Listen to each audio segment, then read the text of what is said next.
मेरा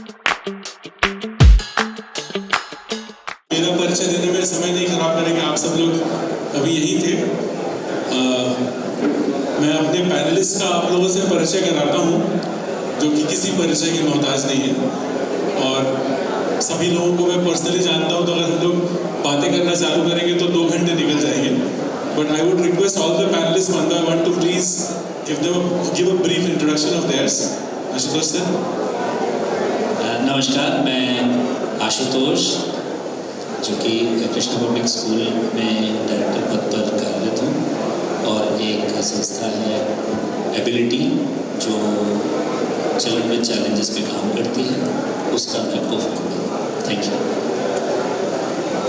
doctor Jawahar Surisetti, adviser to the government of India. I also sit on the boards of a lot of schools.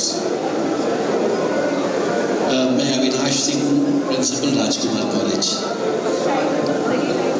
Good evening, I'm Raghunath Mukherjee from Delhi Public School Library. आप सबका अभिवादन। मैं doctor Saumya रघुबी, प्राचार्य Venkateshwara signature school. धन्यवाद। Thank you everyone. क्योंकि मैं आप सब लोगों को पर्सनली जानता हूँ, तो मैं बहुत सारा समय लगाता है इन लोगों का इंट्रोडक्शन करने में। तो जैसे कि हम लोग अभी we were discussing that there are lot of schools that have come up now. Sector जो है, इसको पहले स्कूल को सेक्टर नहीं बोलते थे, सेक्टर बोलते हैं। उसके बाद फिर अभी इंडस्ट्री का रूप लेता जा रहा है। सो हमने सोचा it will be nice to have a session where is the sector heading. मैंने जो आपको बताया इसके पहले, that was little bit about how the sector is, the business is heading, but there are lot of other areas where there are challenges and there are ways where we need navigation. So this was the idea that we talk to the experts and see where is it going and how all of us can learn from this particular panel discussion and manage our schools effectively. So my first question is to Jawahar sir. I know him since last 16 years and I've seen how relentlessly, tirelessly sir has worked with a lot of schools. So sir, numbers बढ़ते जा रहे हैं, schools के numbers बढ़ते जा रहे हैं, बच्चे बढ़ते जा रहे हैं, आबादी तो बढ़ी रही है। Now हम लोग बात कर रहे थे कि और schools खोलने चाहिए, chains में लोगों को काम करना चाहिए। So what is happening is, हम सबको पता है कि बीएड कैसे किया जाता है। तो एक टीचर जो ग्रेजुएशन पोस्ट ग्रेजुएशन करके आता है, उसके पास बेसिक स्किल्स नहीं है, pedagogical skills is way high. मतलब भी हम सबको पता है उस पर। Dhiren has raised a very important question. 15 lakh टीचरों की कमी दिखती है और उसका सोल्यूशन नहीं दिखता। तो आई थिंक मुझे लगता है कि आगे चल के ये प्रॉब्लम का सोल्यूशन कुछ दिख रहा है मुझे, कि BEd does not become a mandatory qualification. क्योंकि बीएड के कागज के ऊपर जब आप टीचर बनाते हो तो ये तकलीफ आती है कि वो कागज उसके पास है, लेकिन वो अच्छा टीचर है कि नहीं मुझे नहीं पता, and we are bearing the front of that. तो एक चीज़ तो ये है, जैसे मैं पहले भी बोल चुका हूँ, we have submitted to CBSE. Maximum 15 lakh टीचरों की जो कमी है, उसमें से मैक्सिमम वो है जो मैथ्स, फिजिक्स, केमिस्ट्री और इंग्लिश, ये टीचर्स की मैक्सिमम कमी है। दूसरी तरफ आप कोचिंग में चले जाते हो और 1-1 करोड़ रुपए सैलरी देके इंजीनियर्स को एम्प्लॉय करते हो, और वो बेहतरीन टीचर निकलता है, और इस एमएससी बीएड से पढ़ के स्कूल वाला वहाँ इंजीनियर के पास पढ़ने जाता है। इससे बेहतर है कि अगर इंजीनियर बेरोजगार है तो मैं स्कूल में क्यों ना उसको एलिजिबल कर दूँ, और साइंस टीचर सब आ जाएंगे आपके स्कूलों में। छोटी सी परिवर्तन की जरूरत है। तो good teacher is not made by BEd, मुझे ये लगता है। तो इसको शिथिल करते ही साथ अच्छे स्कूल्स क्या करेंगे, फ्रेशर्स को लेके उनको ट्रेन करेंगे अपने हिसाब से। सब स्कूल्स के अपने अपने कल्चर्स हो सकते हैं। तो I think this is going to be the future one. The second is, जैसे NCERT is coming up with 100 courses free of cost. तो वो टीचर ट्रेनिंग के लिए इम्प्रूव करने के लिए बेहतर ऑप्शन है। Anybody can do it, you and me can do it, even if I am not a teacher. Thank you so much sir. तो मेरा भी यही मानना है, अभी हम एक स्कूल में कोचिंग स्टार्ट कर रहे थे, तो हमें 11th में अच्छा इंग्लिश टीचर नहीं मिल पाया, 9-10 में अच्छा साइंस टीचर नहीं मिल पाया, पर एक पोजीशन के लिए 40 हमारे पास IIT कोचिंग वाले लोग खुद से आ रहे थे कि हमें रख लीजिए, हमें रख लीजिए। वो जो एक जो बार है कि बीएड के बिना नहीं रख पाएंगे, उससे बहुत प्रॉब्लम है। और आई थिंक अगर ये सोल्यूशन है तो इट बी रियली नाइस। अब ट्रेडिशनल एजुकेशन जहाँ डॉक्टर, इंजीनियर और IIT में भेजने बच्चों को, IIT और एम्स में भेजने की बात होती है, हमारे बीच हमारे नेक्स्ट स्पीकर है जो खुद IIT BHU से पढ़े हैं और ट्रेडिशनल रूट से जाकर के बहुत मेहनत करके कंपटीशन क्रैक करके हमारे आशुतोष सर और एक प्रोग्रेसिव स्कूल चलाते हैं। और अब CBSE और NEP हमारा कहता है कि we need to run progressive school. So sir, you have been a student throughout of a traditional school, so to say, and you run a progressive school. So my question to you is, what role do private schools play in bridging the gap between traditional and modern education? क्योंकि हमें लगता है government तो क्या है, private school पहले कर लेते हैं, गवर्नमेंट बहुत बाद में उसको वहाँ तक पहुँच पाती है। So what do you think is the role of private schools? देखिए, प्राइवेट स्कूल्स की जब बात करें और ट्रेडिशनल और मॉडर्न एजुकेशन की आप बात कर रहे हैं, जो मेजर डिफरेंस है इन प्रोग्रेसिव स्कूल बोल लीजिए या मॉडर्न एजुकेशन की जो बात कर रहे हैं उसमें बोल लीजिए, is the speed at which changes are adopted. अगर एक लाइन में मुझे बोलना मिलेगा तो आप कितनी तेजी के साथ बदलती दुनिया में अपने आप को अडॉप्ट कर सकते हैं। और प्राइवेट एजुकेशन सिस्टम में जो है ये चीज़ फास्टर। ट्रेडिशनल अगर आप देखेंगे, हम सब सरकारी स्कूल के आउटकम हैं। मैं गवर्नमेंट मतलब स्टेट गवर्नमेंट के स्कूल से नहीं, लेकिन PSU के स्कूल का प्रोडक्ट हूँ, भिलाई स्टील प्लांट के स्कूल से पढ़ा हुआ हूँ, क्लास 1 से लेके 12वीं तक, राइट। तो उस प्रोसेस में जो ट्रेडिशनल थिंकिंग थी और वो टाइम था वो अलग था। आज पेस ऑफ चेंज बहुत फास्ट है एंड उसके लिए चाहे वो करिकुलम की बात हो, आप देखिए प्राइवेट स्कूल में मॉडर्न एजुकेशन में करिकुलम आप जल्दी अडॉप्ट कर सकते हैं। टेक्नोलॉजी की बात, आप टेक्नोलॉजी को अडॉप्ट करने में किसी मतलब जो modern education private school scenario versus कोई पब्लिक स्कूल सिनेरियो है, the pace is the whole thing and your readiness to do that as a private educator, private school educator, to be a progressive school, that's what makes the difference. Adopt technology faster, adopt flexibility in curriculum, right? तो और ये मैं I think ये दो की चीजें। एक और चीज मैं बोलूँगा, टीचर ट्रेनिंग एंड डेवलपमेंट। इसमें मुझे लगता है कि प्राइवेट एजुकेटर्स फेल कर जा रहे हैं, प्राइवेट स्कूल्स फेल कर जा रहे हैं, सरकारी स्कूल जीत जा रहे हैं। सरकारी स्कूलों में mandate of training is very high and they are implementing it very nicely. और प्राइवेट स्कूल सोचता है ट्रेनिंग की कोई कीमत नहीं है। And then when you look at progressive schools so called, I mean all the schools which are sitting out here are progressive schools. आप स्वयं कई प्रोग्रेसिव स्कूल्स को लीड करते हैं, देखते हैं और आप जानते हैं कि जिन स्कूलों में ट्रेनिंग को वैल्यू दी उसमें, और मैक्सिमम स्कूल जो चाहे फाइनेंसेस के कारण, चाहे इंपॉर्टेंस नहीं समझने के कारण, चाहे मैंडेट की वैल्यू नहीं देने, बहुत कारण है, नहीं दी तो वो वहाँ उस चीज को फेल कर जाते हैं। And that's I think is, sir बता रहे ना, बीएड होना इंपॉर्टेंट नहीं है, आप अपने कल्चर के हिसाब से ट्रेन कीजिए, because your school is different from his school is different from her school. Every school has एक तो जनरल मैंडेट है और एक उसकी नीड है इंडिविजुअल, क्योंकि आपके यहाँ जो बच्चा आता है वो अलग तरह का। So I think that is one thing which is very very important when you talk about talking of progressive schools, yeah, bridging this gap. I told this as a negative of the private schools, but there are both type of schools which are present. Thank you sir. तो अब तक हमें लगता है कि Jawahar sir ने हमें कहा that we need a good teacher irrespective of the degree. And Ashutosh sir का ये कहना है कि even if the teacher is good, please invest in the training, because as a mandate government is trying to do a better job than private. क्योंकि ये हमें लगता है टीचर आता है छोड़ के चला जाता है, क्या ही ट्रेनिंग में पैसा वेस्ट हो गया। I think that should not be the case. I think that takes me to our third panelist, Colonel Avinash from RKC. Sir, people are saying that technology is going to play a role, and in teachers training and other things. We have seen during COVID, everything was completely technology, right? But after pandemic, people are going back to their basics. So my question to you is, sir, how do you see the role of technology going forward in schools? And are these schools, because you are an age-old school, you have a legacy, you are a legacy school, are schools, or maybe our schools, are we prepared to embrace technology?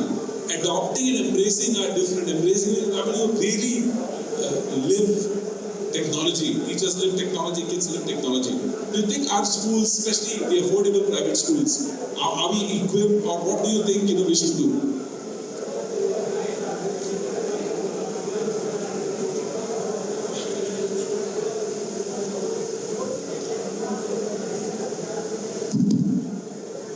So, Pankudi was here some time back. She's an Arcasian student. So I'll start with a small story, if you don't mind. So, this I picked up in one of the conclaves in which Shiv Khera had come. How many of you have heard of Shiv Khera? Yeah, so he's a lifestyle guru kind of a person, motivational speaker. He speaks very well, that's why he's so well known. तो उन्होंने एक कहानी सुनाई. उन्होंने बोला कि एक हवाई जहाज टेक ऑफ किया और एक बार जब वो स्टेबलाइज हो गया, सो पायलट ने अनाउंस किया कि taken off well and now we are cruising at a speed of 2 Mach. Mach is speed of the sound, twice the speed of the sound that aircraft was flying. So जो passengers थे उन्होंने बड़ी जोश और ताली बजाई कि 2 Mach पे हम लोग जा रहे हैं अपनी जर्नी में. कहते this is the good news, the pilot announced. The bad news is that the GPS has failed and we don't know which direction we are going to. So this topic as to where K-12 education is heading, frankly speaking, I don't know. Because though we are hurtling at top speed, but which direction we are going, at least I am yet to decipher. I'll be very honest with you. Now, coming to the brass tacks. So, I'll take my previous service as an example to emphasize and illustrate on something which I'm trying to explain. So, a lot of wars are being fought, and a lot of wars have already been fought, including 3-4 of ours and across the world. So, I will take the biggest superpower and perhaps today the only superpower called United States of America. Now, nobody can beat in armament technology, nobody can beat America. They have the best of weapons and everything. But every time they have fought a war which has involved operations on ground, Vietnam and Afghanistan, they have come back with a bloody nose. So the reason is that technology alone will never take us anywhere, and without technology, with technology available, humans can't take us anywhere. So my take on the subject is that as humans we have to embrace technology, but technology will always remain subservient to the humans as far as education line is concerned. You cannot replicate a teacher, like you cannot replicate a parent. You can have so much of technology, but that mother-child relationship or the father-son relationship, you cannot replicate from technology. कितना भी आप virtual content ले आइए. If you see, even in this COVID time, we tried our level best with technology, Teams, फलाना ढिमकाना. ठीक है, हम content पहुंचा दे रहे थे, but उसमें वो life नहीं थी, जान नहीं थी. So, जब तक ह्यूमन एलिमेंट नहीं आता है और जब तक वो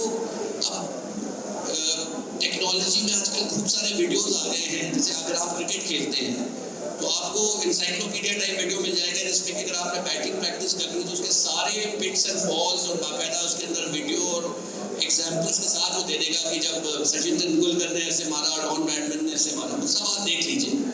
अल्टीमेटली जब बैट लेके आप पिच पे जाएंगे तो जब बॉल आती है तो उसमें से कितना आप ट्रांसलेट कर सकते हैं ऑन ग्राउंड, तो एक ही 2 विराट कोहली निकलते हैं पूरी टेक्नोलॉजी के वीडियो देखने के बाद। सो फर्स्टली पंखुड़ी को मैं कॉम्प्लीमेंट करूंगा, शी वॉकड ऑफ, बट बिना स्टोरी टेलिंग के कोई क्लास कंप्लीट नहीं है। जब तक आप एक आध अच्छी स्टोरी नहीं सुनाएंगे तब तक आपकी क्लास हो जाएगी, 2 मिनट में सो जाएगी। मैं यहाँ पे फौज से प्रीमेच्योर रिटायरमेंट लेके आया था 2017 में, तो I had administrative work, I had nothing very much to do, so I requested the principal कि भाई मैंने काफ़ी पढ़ाई लिखाई कर रखी है, तो एक आध क्लास 2 दे दो पढ़ाने के लिए। And I have various degrees, I have a BTech in electronics, I have MSc, BEd भी किया मैंने। प्रगति कॉलेज में जाके पहले दिन गया तो उन्होंने मेरे को डांट के भगा दिया कि आप ब्राउन पैंट पहन के आइए, because uniform is Kali shirt और सफ़ेद शर्ट और ब्राउन पैंट। तो नेक्स्ट डे में गया ब्राउन पैंट पहन के, तो 2-3 दिन तो वो टीचर ने देखा, तो मैं बड़े ध्यान से सुनता था उसको जब वो बोलती थी, फिर उसको लगने लगा कि वो थोड़ा एम्बैरस हो रही थी मेरे को देख के। तो 4th day she told me कि सर आपको आने की जरूरत नहीं है, हम आपके अटेंडेंस लगा देंगे। तो ये बीएड की कहानी है। So I was given class 7th geography.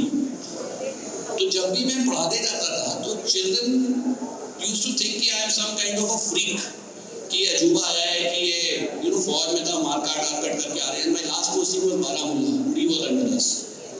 तो वो बड़े इंटरेस्टेड होते थे फौज की कहानियाँ सुनने के लिए। तो बोले सर हमको बताओ, तो मैं कुछ भी मनगढ़ंत कुछ उनको बताता था कि वो ऐसे आए, वो टेररिस्ट ऐसे आए, फिर हमने ये किया वो किया। तो पूरी क्लास बड़ी इंटरेस्टेड रहती थी। पहले 5 मिनट की स्टोरी चलती थी, फिर मैं बोलता था कि तुम लोग अगले 10-15 मिनट थोड़ा ये पढ़ लो, उसके बाद मैं एक और स्टोरी सुनाऊंगा। So the children used to be very attentive and listening to geography and this and that, because they were looking forward कि इसके बाद एक और स्टोरी आएगी। And funny part is one guy finally got up, 3-4 दिन के बाद उसकी थोड़ा हिम्मत आई तो उसने हाथ खड़ा किया ऐसे करके। मैंने कहा भाई पूछो, वो बोले sir you were in the army and you are now। मैंने कहा हाँ, have you ever killed anyone? तो बच्चे अलग डायरेक्शन में भी आपको ले जाते हैं। Long and short of it is that my daughter, who's in the education line now, she was telling me that she was traveling in an aircraft and a girl was sitting next to her, and when she came to know, I mean she knew her because they were both Arcasians, but she confided in her कि जो मैंने इतना interesting और इतना अच्छा geography teacher तुम्हारे dad को देखा, इतना मैंने कभी नहीं देखा था। And I was not very good at geography, it was not even my subject. मैं तो इसलिए पढ़ा रहा था बिकॉज फौज में हमने मैप रीडिंग वगैरह बहुत की थी। But it is the way you convey things across, and if you use this kind of technology, आप पहले पूरा उनको थ्योरी पढ़ा दीजिए, अच्छा समा बांध दीजिए, और लास्ट में ये 3-dimensional पिक्चर वगैरह दिखा के, so that they understand the 3-dimensional aspects of it. Earth rotates and revolves both. अब आप कितना भी थ्योरी से समझाएंगे उसको समझ में आना मुश्किल होता है, but if you show a 3-dimensional figure, तो children will understand within 30 seconds. So it's a healthy mix of both. A preponderance on one aspect will always be a pitfall. That's my take on it. Thank you. Thank you, sir. So I think when we talk about the sector, where is the sector heading? हमने सुना कि teacher बहुत बड़ी बात है, और sir ने तो और एम्फसाइज किया कि टेक्नोलॉजी ठीक है टीचर, बिकॉज ड्यूरिंग कोविड कई लोग कह रहे थे कि टीचर्स तो अब शायद खत्म ही हो जाएंगे, सब टेक्नोलॉजी में चलेगा। People are saying that technology may replace teachers, but then I think what he's trying to say is that a technologically equipped teacher is going to replace a teacher who does education आया तब से ये बहुत नई पौध है। जब हम स्कूल में थे या हमने पढ़ाना शुरू किया तो ये वर्ड सुनाई नहीं देता था कि होलिस्टिक एजुकेशन। हम एजुकेशन को ऑलवेज होलिस्टिक ही मानते थे। There was a time when we were in this school, एक लीडरशिप क्वालिटी पैदा करने की होड़ लगी थी सभी स्कूलों में। ऐसा एजुकेशन था कि लीडरशिप क्वालिटी प्रोड्यूस हुई। अभी आप देखिए लीडरशिप क्वालिटीज की बात नहीं करते लोग, एंड वी हैव स्टार्ट अपन होलिस्टिक एजुकेशन इम्पार्ट कर रहे हैं। Now what do we do by saying that we are doing holistic education in institution? Basically सर्वांगीण विकास के लिए जो एक्सपोजर बच्चों को देते हैं, दैट इज होलिस्टिक एजुकेशन। जो अब नाम ज़्यादा हो रहा है, काम कम, तो बच्चों के स्कूल में टाइम कम मिल रहा है, कोचिंग में ज़्यादा जाना, that is second part, we not discussing it. ना why holistic education, holistic education में करते क्या है? होलिस्टिक एजुकेशन सबसे इम्पोर्टेंट रोल अभी जो हमारे पास वेपन है या जो हमारा स्ट्रेंथ है वो टेक्नोलॉजी है। हम कितना भी कहें कि ह्यूमन टच देंगे एज ए टीचर, पर हमको वक्त की पुकार को सुननी पड़ेगी, टेक्नोलॉजी का इस्तेमाल करना पड़ेगा, flip learning, blended learning, experiential learning. इसके लिए टेक्नोलॉजी इतने अफोर्डेबल कॉस्ट में हम बच्चों को ज़्यादा बच्चों को ट्रेन कर सकते हैं जिससे बच्चे क्या खुद करके देखें। Then when experiential learning comes, blended learning comes, they can work in a group. Flip learning, they can work in a group. Advanced preparation, and hence they discuss, they communicate, they debate. Problem solving ability उनकी बढ़ती है, उनकी language skill बढ़ती है. So all these when we do say it is a holistic education. This is basically we are doing emotional and intellectual part. But the one part that is still left is the physical strengthening जो बच्चों की होती है. That is still left in most of their schools, including mine. क्योंकि हमारे school का एक fix time है जिसमें 4000 बच्चे पढ़ते हैं और एक बच्चे को हफ्ते में केवल 80 मिनट खेलने मिलता है। उसमें 15 मिनट आने जाने में फील्ड में और अटेंडेंस और रोल कॉल में हो जाता है। That is late. After that what a child does, he goes home, खाना पीना खा के थोड़ा रेस्ट करता है, फिर मम्मी स्कूल में बिठा के साइकिल दे के उसको कोचिंग में भेज देती है। जो बच्चे बैडमिंटन, क्रिकेट, फुटबॉल खेलने जाते हैं उनका परसेंटेज नगण्य है। एंड दैट जो physical part is not looked after, that is creating emotional imbalance, and this emotional imbalance is hitting on the intellectual growth as well. So holistic में ना holes काफी दिख रहे हैं अभी भी, but they can be filled. सबसे बड़ा चैलेंज जो होगा इसमें मैं फील करता हूँ, हमको स्कूल का टाइम टेबल का स्पैन बढ़ाना पड़ेगा। वो 40 से 45 मिनट की एक क्लास के ड्यूरेशन में हम होलिस्टिक एजुकेशन इम्पार्ट नहीं कर पाएंगे। अगर किसी टॉपिक को फ्लिप लर्निंग में हमने दे दिया एडवांस में कि आप पढ़ के आइए, क्लास में हम डिस्कस करेंगे, 36 बच्चे बैठे हैं, उसमें से 10 ने भी सवाल पूछा और 10 ने जवाब दिया तो आपके 1 घंटे में पहुँच जाएगा। तो स्कूल के वक्त को बढ़ाना पड़ेगा। और इसमें अगर प्राइवेट स्कूल खुद कुछ करेगा ना तो दूसरे दिन आधे बच्चे विड्रॉ हो जाएंगे। मैंने अपने स्कूल में क्लास 11 में अटेंडेंस कंपलसरी कर रखी है, 60% बच्चे स्कूल छोड़ के चले जाते हैं कि हमको डमी एडमिशन दीजिए। तो हम होलिस्टिक एजुकेशन में तो वी आर कंप्लीटली फेलिंग और we are finding more hole then filling those gaps to impart quality holistic education. Thank you, sir. Quite interesting response from Raghunath sir. Now, started to realize that we confuse or we make literacy and education synonymous. Education और literacy एक चीज़ हमको लगता है कि है। तो education का मतलब है कि आप स्कूल जाइए, अच्छे नंबर लाइए, मार्कशीट में सब कुछ आ गया, आपकी एजुकेशन अच्छी होगी। एजुकेशन, आई पर्सनली फील कि जो ये मार्क्स और सब्जेक्ट वाइज नॉलेज होती है, this is just about 10% of education. Rest of the 90% which is there, you imbibe education. आप फील करके सीखते हैं। जैसे आप अपने घर में अपने माँ बाप से संस्कार लेते हैं, कैसे जब एल्डर्स आते हैं तो उनके साथ कैसे बिहेव करना है, पैर छूना है, ये करना है, वो करना है। सिमिलरली एक 3 साल का 4 साल का बच्चा जब स्कूल आता है तो अपना घर का एटमोसफेयर छोड़ के आता है और उसके बाद वो वहाँ पर बैठता है और उसको ज़िंदगी का क्राफ्ट पता चलता है। उसका कोई टिफ़िन खा जाएगा, किसी दिन वो किसी का टिफ़िन खा जाएगा, कोई उसको धक्का मारेगा, वो किसी को धक्का मारेगा।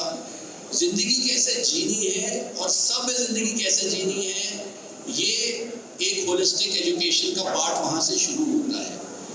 और जैसे आपको माइंड डेवलप करना है, मुखर्जी साहब जैसे बोल रहे हैं, तो जैसे आपको माइंड डेवलप करना है वैसे आपको शरीर भी डेवलप करना है। एंड जब आपको अपना शरीर भी डेवलप करना है तो कैसे आप पूरा दिन एक डेस्क पे बैठेंगे और नोट्स बनाएंगे और सारी कुछ चीज़ करेंगे और चुपचाप घर आ जाएंगे, इतना थक चुके होंगे, मेंटली यू बी टायर्ड। शाम के समय आप लतर पतर फिर कोई ट्यूशन में जाएंगे, तो कैसे होलिस्टिक एजुकेशन आएगी? तो आपको एक हेल्दी मिक्स रखना पड़ेगा कि भाई this is your study time, this is your class time and this is your physical education time. तभी जाके होलिस्टिक एजुकेशन की बात बनती है। और जो लाइफ का क्राफ्ट है, जब भी आप कोई गेम खेलते हैं, टीम गेम जैसे हॉकी हुआ, फुटबॉल हुआ, कोई भी टीम गेम आप खेलते हैं, तो जो लाइफ क्राफ्ट आप सीखते हैं इंटरडिपेंडेंस, एक दूसरे के ऊपर डिपेंड करना, एक पास देगा दूसरा गोल करेगा, सेल्फिशनेस आप भूल जाते हैं कि मैं ही गोल करूँ। कभी आपकी हार होती है, कभी जीत होती है, तो कभी खुशी मिलता है, कभी आपको लाइफ के जो पिटफॉल्स होते हैं उसको भी सीखते हैं कि भाई आज हम हार गए, चलो उसको भी कैसे बेयर करें। तो कल को आपकी लाइफ में अगर कोई नेगेटिव चीज़ आती है तो उसको आप एब्जॉर्ब कर सकते हैं, अदरवाइज हर समय विनिंग नहीं होता है। So holistic education is something which is felt, and we must encourage. We should not make our schools factory assembly lines कि बच्चा आया है उसको किस तरीके से 90% करके आप उसको निकाल लीजिए। It's not a coaching center. That is the essential difference between a coaching center and a school. So school should always try and give holistic education. And इसमें सबसे बड़ा प्रॉब्लम मुखर्जी साहब जैसे बोल रहे थे वो पेरेंटल एटीट्यूड का होता है। बिकॉज अगर आप थोड़ा भी लकीर के फकीर से हट के आप अगर कुछ करने की कोशिश करेंगे तो स्ट्रेट अवे वो पेरेंट आपके ऑफिस में आ जाएंगे कि भाई आप ये क्या कर रहे हैं, उस स्कूल में तो इतना अच्छा चल रहा है, आपने हमारा यहाँ कचरा कर दिया। Thank you sir. In fact I go back to her. In fact आजकल मैं देखता हूँ, मैं भी आशुतोष सर की तरह एक कोलैबोरेशन भी होता है, टीम वो करते हैं। So, do you think traditional classroom designs are becoming outdated? अगर मैं एक normal स्कूल के बेंच पे बैठा हूँ and आपके स्कूल में बैठा हूँ, what is the way? What do you think a classroom design can do? Thank you for having me, sir, amidst such a intellectual elite panel. And so are you one of them. Thank you. Well, to call the traditional classrooms as outdated is little unkind. Though we need technically equipped classrooms, it is the need of the hour, because technically equipped classrooms will have more engagement of the children. They can be captivated by the videos that is shown in the panel. There can be interactive panels. But having said that, I have taught in a traditional school, very, very traditional schools in Gwalior, in Kanker, and in Raipur as well. And I'm heading a school which is very technologically equipped. सबसे important चीज़ है teacher का upskill होना। अगर teacher उस technology को tool की तरह इस्तेमाल करके क्लासरूम को अच्छे से एंगेज कर सकती है, देन नथिंग लाइक दैट। एक ट्रेडिशनल स्कूल में भी एक टीचर जो होता है वो मेन कोर होता है।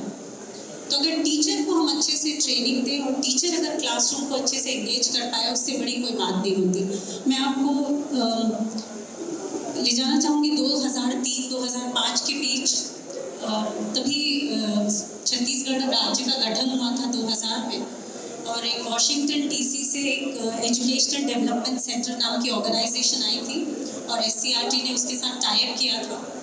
And I was chosen one to write the script for SCRT का एक रेडियो परस्पर संवाद बना था, इंग्लिश इज फन, जो आज भी आकाशवाणी के माध्यम से अंग्रेजी उसी के माध्यम से पढ़ाई जाती है।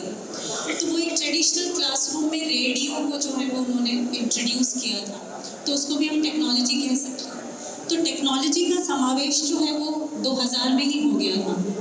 तो मेरा कहने का तात्पर्य ये है कि जो नवाचार है वो इंटरनेट का मोहताज नहीं है। अगर टीचर को आप बहुत अच्छे से सक्षम बनाते हैं और अपस्किल करते हैं तो मेरे ख्याल से क्लासरूम को बहुत अच्छे से एंगेज किया जा सकता है। So but yes, technology is important, अभी it is the need of the hour, पर हर स्कूल अफोर्ड नहीं कर सकता। तो जो स्कूल अफोर्ड नहीं कर सकते वहाँ ये ज़रूरी है कि टीचर्स को बहुत अच्छे से अपस्किल करना चाहिए ताकि they can engage the classroom in a creative way. I have been doing it. I have, in a traditional classroom, I have made children learn biology through poetry, through dance, through music. So इस तरीके से छोटी छोटी activities करा के school को काफ़ी बहुत ही ब्यूटीफुल तरीके से उस चीज़ को एडमिनिस्टर कर सकते हैं। Thank you, Thank ma'am. you, sir. Yeah, over to you. So I have a slightly different take. See, we are working on NCERT on this. जैसे रघुनाथ सर ने कहा कि there is no time for sport. So it might be a crazy idea of take it or leave it. But something that we are doing is, suppose मुझे Newton's law of motion पढ़ा, तो मैं cricket ground पे ले जाता हूँ बच्चों को और न्यूटन लॉ ऑफ मोशन पढ़ाता हूँ. अब बॉल यहाँ से फेंको, मुझे पता है 22 yards, S is 22 yards. Time period में 2 टाइमर से निकाल लूँगा. Technology is not required in this. मेरा कहना है, if I am able to integrate sports and physics, or let's say what, like she said, poetry and whatever, both the purposes are solved. कि मुझे physical development भी हो रहा है बच्चे का और वो physics भी पढ़ रहा है. If we are able to do transdisciplinary education, the chances are very high that he will go where he wants. Yes. But then the effort of the leaders of the school is very important. Correct. That is what I said. कि वो internet की मोहताज नहीं है. Yes. So I think in the best interest of time, मेरा जो second question का round था, उसको मैं थोड़ा सा change कर रहा हूँ. No, I will come back to you. I asked him a question after you his him and then him. So my quick question to all of you. एक श्लोक कहता हूँ, बड़ा बिलीव करता हूँ उसको मैं. जी. आचार्यम पादमादत्ते पादम शिष्यम स्वमेधया पादम सह ब्रह्मचार्यभ्य पादम कालक्रमेण च. आचार्य केवल 1/4 हिस्सा ही ज्ञान का एक शिष्य को दे सकता है और दूसरी चौथाई जो है आचार्य पादम शिष्य स्वमेधया, शिष्य की स्वमेधा से. हम कुछ ज़्यादा ही खिला रहे हैं वो भी मत एक्सपेक्ट कीजिए और कुछ नहीं दे रहे हैं वो भी मत एक्सपेक्ट कीजिए. 1/4 वो अपनी मेधा से. पादम स ब्रह्मचारिभ्य, उसका जो पेयर है, जैसे ये बता रहे थे, हम सड़क में जो खेलते थे वहां से होलिस्टिक एजुकेशन आ रहा था. तो आपके जो पेयर हैं, उस बच्चे के पेयर हैं, साथ में जो खेल रहे हैं, सर बात कर रहे हैं, वहां से शिक्षा आ रही है. ये बात आपको बिलीव करनी पड़ेगी कि उसका साथी उसको सिखा रहा है. It's a process, it's a part and parcel of learning. और पादम काल क्रमेण च, समय के साथ ही 1/4 सीखेगा. वो आप उलट जाइए पलट जाइए नहीं सीख पाएगा. तो don't overburden yourself, don't underburden yourself. न छोड़िए और न रखिए.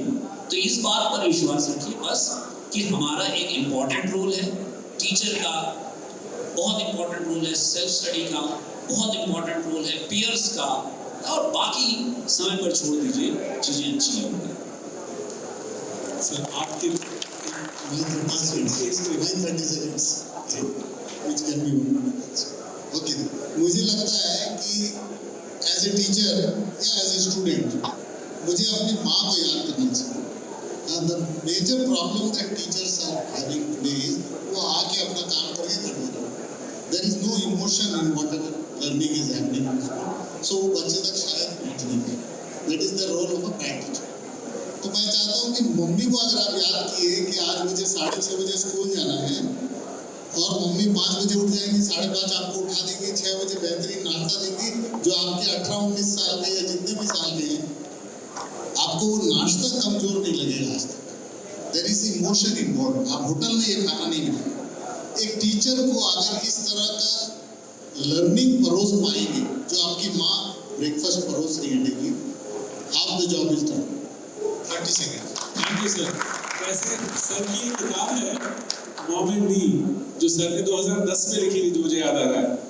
आप लोग अगर गूगल करेंगे तो आपको इंटरनेट पे मिल जाएगी, जरूर पढ़िएगा. Sir 30 seconds of yours.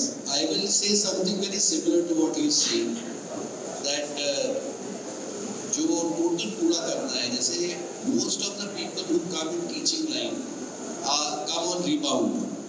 That means either job ढूंढना, either that, or their husbands or spouse is working in that city and they feel that if he is working I can pick up a job like that.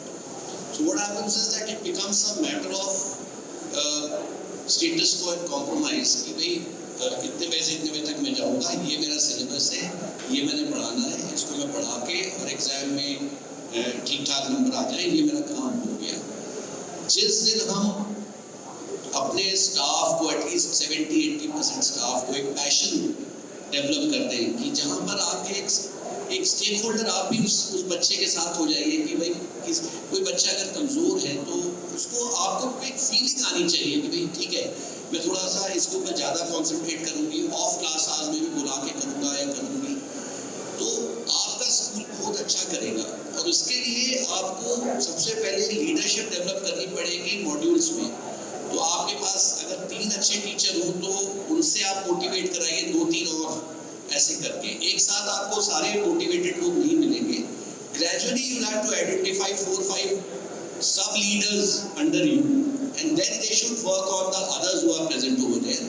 And also when I am saying a very ruthless thing, अगर आपको कोई बिल्कुल ही negative staff आपके staff पर है तो उसको हाथ जोड़ के विदा कर दीजिए, बिकॉज एक नेगेटिव आदमी 50 लोगों को मोटिवेट दिन भर बैठ के करता है।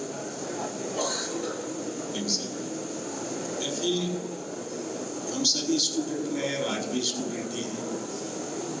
मुझे पर्सनली फील होता है कि मैं उन सब सब्जेक्ट्स में अच्छा किया जिन टीचर्स को मैं पसंद करता था।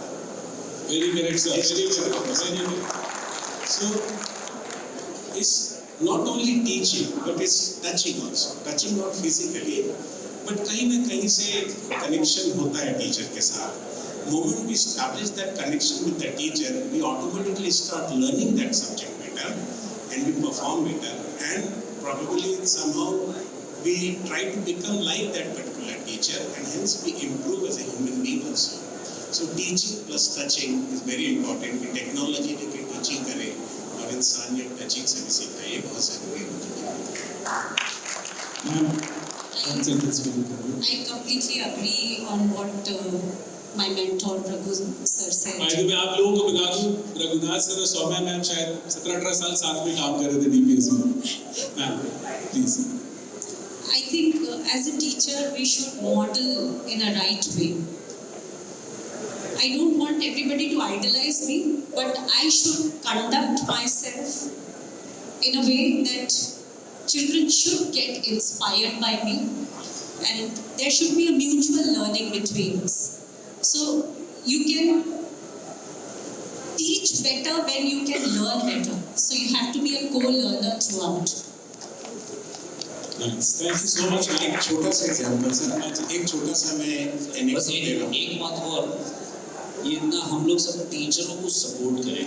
हेड्स जब बैठे यहाँ टीचर्स कम और ओनर्स ज़्यादा बैठे हैं, प्रिंसिपल्स बैठे हैं, टीचर्स बड़े ये पैशन, ये एफर्ट, ये क्रिएटिविटी ये इसलिए है क्योंकि कोई प्रिंसिपल किसी टीचर को एक सुपर सपोर्ट कर रहा था। आप लोगों को टीचरों को बहुत सपोर्ट करना है, चाहे ट्रेनिंग के थ्रू, चाहे all the time being there. जैसे बच्चों का ख्याल टीचर रख रहा है ना, टीचरों का ख्याल आप रखिए। बस इतना मैं जरूर कहूँगा। एक मिनट वो करना सर। एक छोटा सा Saumya ma'am is sitting next to me, she like my younger sister. एक बार मैं शंकर नगर से जा रहा था तो आई सॉ कि कुछ लड़के वहाँ घूम रहे थे वैसे, और बहुत भीड़ होती है जब शंकर नगर के वहाँ से जाते हैं कांग्रेस भवन के पहले, तो मेरी गाड़ी रुकना पड़ा क्राउड का। 2-3 लड़के थे, मैंने ये क्या कर रहे बदतमीज यहाँ पे, तो मैंने गाड़ी का ग्लास नीचे किया, मैंने यहाँ पे क्या हंगामा करे तुम लोग, और सब हमारे स्कूल के दिख रहे थे। तो बोले सर हमारी पार्टी चल रही। मैंने यार शाम 6 बजे कौन सी पार्टी चल रही, तुम लोग क्या घोटाला कर रहे हो? This is Soumya madam is there, she brought us all here for a party, we did well in the class. This is touching. So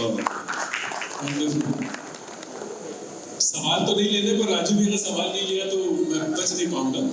एक जो जवाहर सर बोल रहे थे बीएड को लेके, तो जैसे बहुत सारी डिग्री मिल रही है इस देश में, वैसे बीएड को मिल रही है। तो इसलिए हम लोग बीएड कॉलेज चलाते, तो जो आप बोल रहे थे कि कस्बों में गांव में क्या हो, मैं दोनों से जो जवाब देना चाहता हूँ। तो मुझे लगता है कि ये सवाल बहुत अहम है, क्योंकि 70% स्कूल्स वही स्कूल्स हैं ये देश की शिक्षा चला रही है जो छोटे स्कूल्स हैं, 300-500 रुपए में भी पढ़ाते हैं। लेकिन एक इसमें बहुत बड़ा सरकार की तरफ से एक पहल है जिसको हम यूज ही नहीं करते, और वो है कोलैबोरेशन। कोलैबोरेशन में सरकार ने एक बहुत क्लियर बात कही है, केंद्र सरकार ने, कि आप जैसे हब एंड स्पोक मॉडल इन्होंने कहा, जो प्राइवेट स्कूल के पास इंफ्रास्ट्रक्चर बेहतर है, टीचर्स बेहतर हैं, वो आजू-बाजू के 5 गवर्नमेंट स्कूल्स को पकड़ के, छोटे जिनके पास इंफ्रास्ट्रक्चर नहीं, उनको सैटरडे को इंग्लिश टीचर भेज दीजिए, उनको बुला के मैच खिला दीजिए, जो भी। वैसे ही ग्रामीण इलाकों में सरकारी स्कूलों के पास बेहतर अधोसंरचना है और प्राइवेट स्कूलों के पास कम, तो उनको वो शेयर करना चाहिए। म्यूचुअल कोलैबोरेशन से ही बच सकते हैं छोटे स्कूल, नहीं तो कोई ना कोई खा जाए। ये मुझे लगता है।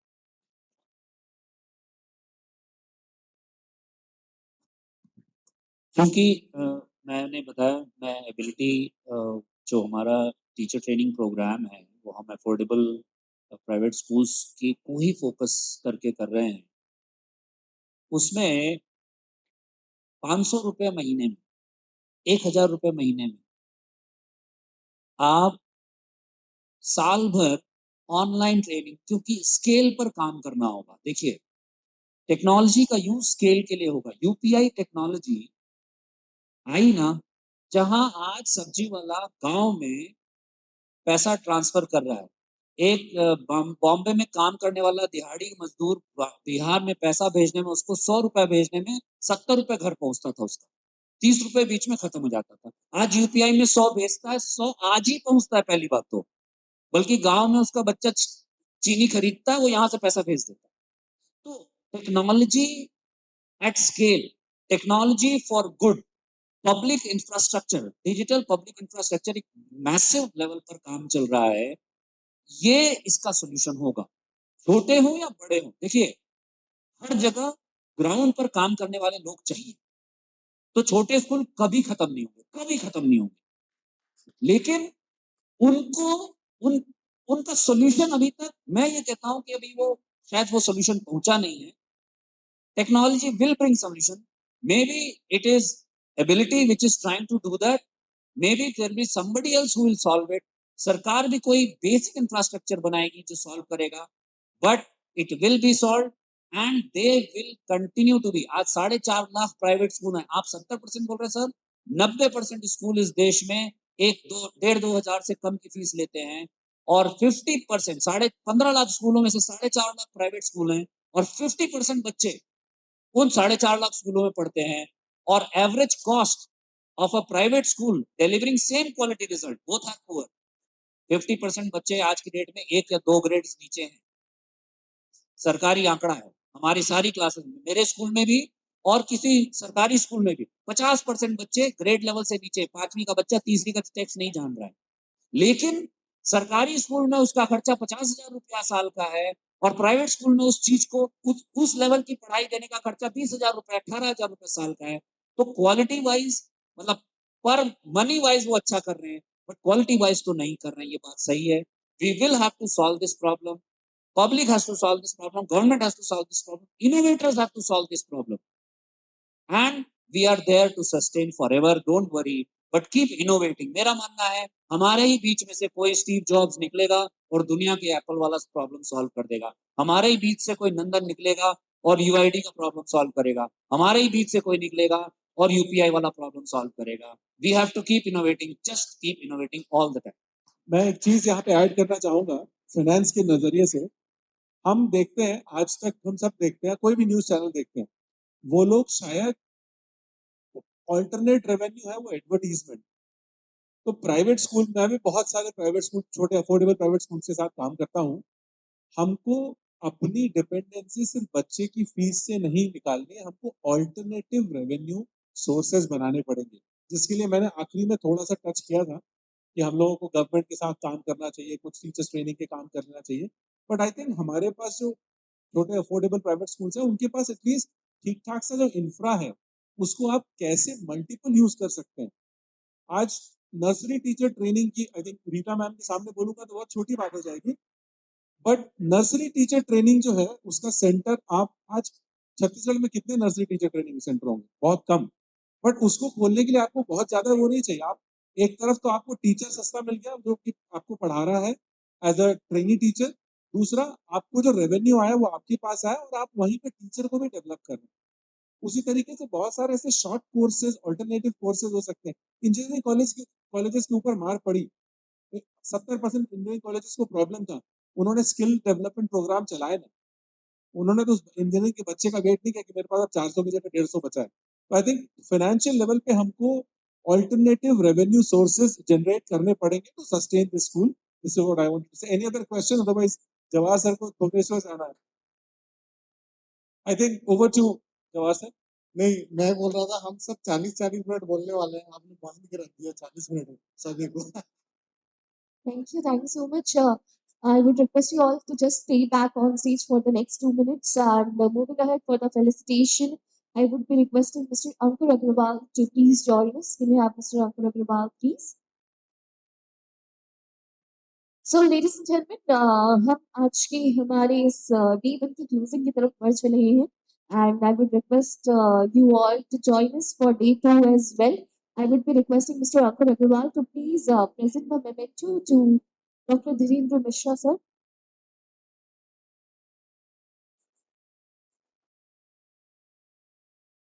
I would be requesting Mr. Galat Devangan to please join us. We have him, Mr. Devangan. Okay. Can we have Mr. Salat Devangan, please? Mr. Salat Devangan? Yeah, please hurry up. I would request you, sir, to please join us and to please felicitate Mr. Jawahar Suriseti, sir. It is our honor to have you here, sir. So, once again, can we have Mr. Salat Devangan, please?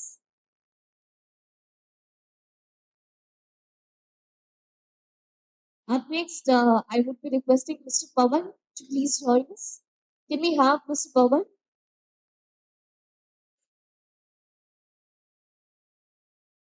I would request you, sir, to please present the memento to Mr. Ashutosh Tripathi, sir.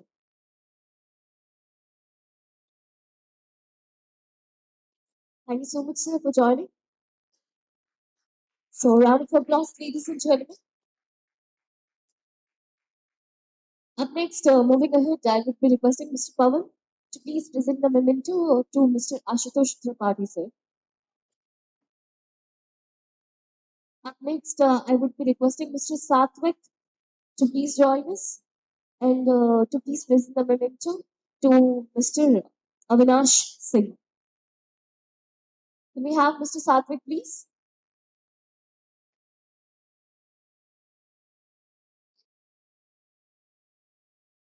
Mr. Satvik? Can we have Mr. Satvik Das? I would request you, sir, to please join us on stage and to please present the memento to Mr. Avinash Singh. We welcome you, sir. Also, we would like to thank Mr. Avinash Singh, sir, for joining us here today as our panelist. Moving ahead, can we have Mr. MC Bansal? Can we have Mr. MC Bansal, please? I would request you, sir, to please join us on stage and to please felicitate Mr. Raghunath Mukherjee, sir.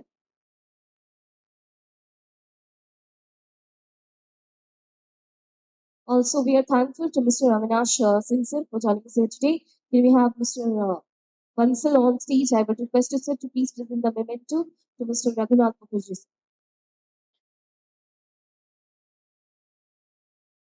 Can we have Mr. Gaurav Bhansali? Mr. Gaurav Bhansali, please.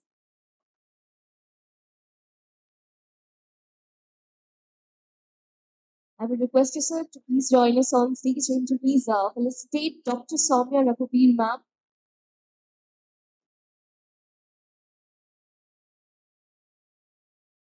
So, once again, after this felicitation, I would request all our panelists and our moderator as well to please join us for the group picture.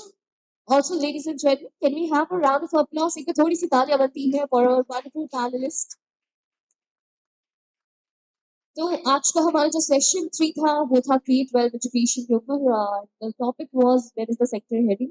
So moving ahead after this felicitation मैं आप सभी panelist से request करना चाहूंगी थोड़ा सा centre पे आएंगे for a group picture please. और साथ ही before we close today's expo I would like to inform you all कल की शुरुआत हो रही है सुबह 10 बजे से. Yes and we will be getting started by masterclass from Mr. Mukesh Shah. Then we are having conclave of Sahut Ella.